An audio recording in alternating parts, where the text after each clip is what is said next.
Assalamualaikum warahmatullahi wabarakatuh. Salam sejahtera bagi kita semua. Om Swastiastu, Namo Buddhaya, salam kebajikan. Pertama-tama yang saya hormati Bapak Ibu Dewan Juri dan Dewan Guru beserta panitia penyelenggara lomba. Marilah kita panjatkan puji dan syukur kepada Tuhan Yang Maha Kuasa karena atas berkat cinta kasih-Nya kita masih dipertimbangkan kembali di saat ini di tengah merambaknya COVID-19 dengan selamat sentosa. Dewan juri dan hadirin sekalian, ada pepatah yang mengatakan bahwa tak kenal maka tak sayang.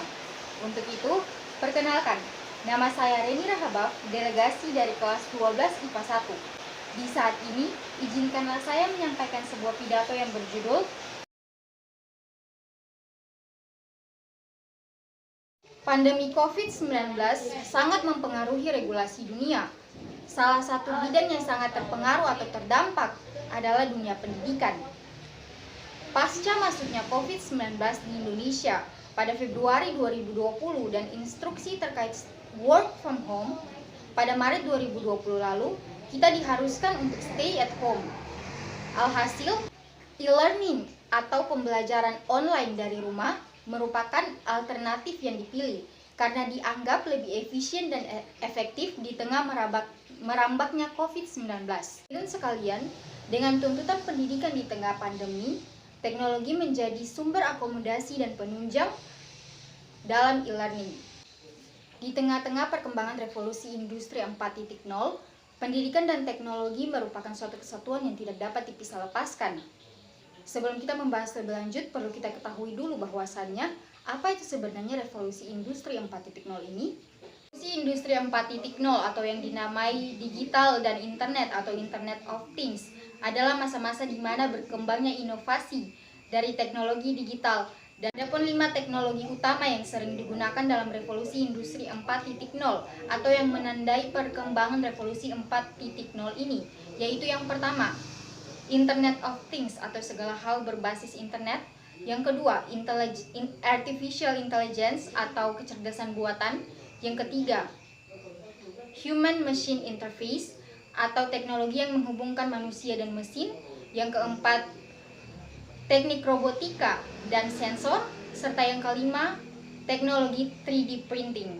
Dewan juri yang terhormat, perlu kita ketahui bahwasannya revolusi industri 4.0 telah memasuki Indonesia sejak tahun 2011.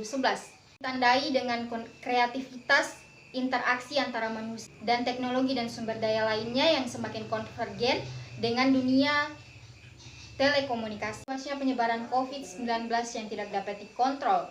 Proses belajar mengajar yang sebelumnya face to face di sekolah harus bertransformasi ke screen to screen atau virtual conference di rumah masing-masing.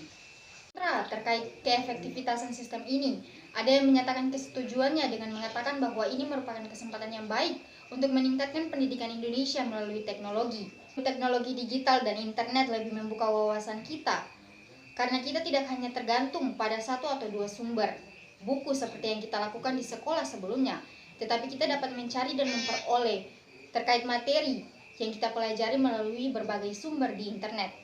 Dengan lingkup bacaan yang lebih luas, maka semakin luas juga pengetahuan dan wawasan yang kita miliki. Pendidikan yang sebelumnya sangat manual dan jauh dari teknologi membuat Indonesia tertinggal dari sektor pendidikan maupun teknologi. Akibatnya, daya saing anak bangsa di kancah internasional sangat minim. Selain ada yang menyatakan tidak setuju atau kontra dengan sistem e-learning ini karena dirasakan hanya membuat siswa adiktif atau ketergantungan pada internet. Kemampuan dan kemudahan untuk mengakses informasi dan jawaban serta materi dan disalin kemudian disubmit seakan-akan itu adalah milik kita. Dirasakan bahwa sistem ini hanya membuat kita tumpul otak, tidak mencerdaskan kita.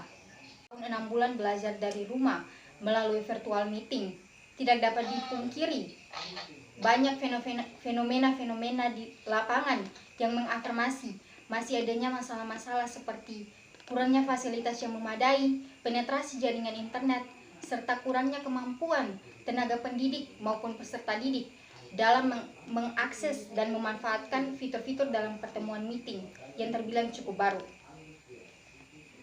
Selain itu, kapabilitas dan kreativitas pendidik, serta ketekunan dan keseriusan peserta didik dalam mengikuti proses belajar mengajar secara online merupakan tuntutan yang sangat besar dalam sistem e-learning ini. Dari segala ketimpangan dan kekurangannya, e-learning mempunyai kelebihan yang sangat besar yang nyata kita rasakan, seperti berkurangnya atau tidak adanya output transport ke sekolah, wawasan yang lebih terbuka dan luas, serta tidak stuck karena tidak hanya bergantung pada satu sumber buku, serta waktu yang lebih fleksibel dan lain-lain sebagainya. Dewan juri dan hadirin yang terhormat, akhir kata. Bapak Presiden Republik Indonesia, Pak Jokowi dalam pidatonya pernah berkata, fleksibilitas, kecepatan, dan ketepatan sangat dibutuhkan. Efisiensi, koordinasi, dan penggunaan teknologi harus diprioritaskan. Jangan jadikan krisis pandemi ini membuahkan kemunduran, tetapi kita harus mampu membaca krisis pandemi COVID-19 untuk melakukan lompatan kemajuan. Dengan demikian, kita mempunyai kesempatan yang sangat besar untuk belajar dari rumah. Untuk itu, mari memanfaatkan teknologi sebagai sumber pendidikan untuk self-investment atau investasi diri dalam memasuki era revolusi 4.0 dan persiapan untuk memasuki revolusi industri 5.0. Sekian yang dapat saya sampaikan pada kesempatan kali ini. Selebih dan sekurangnya saya mohon maaf bila ada salah kata atau kalimat yang tidak berkenaan di hati para hadirin sekalian. Terima kasih. Assalamualaikum warahmatullahi wabarakatuh. Shalom, Om Santi Santi Om, Namo Buddhaya, salam kebajikan.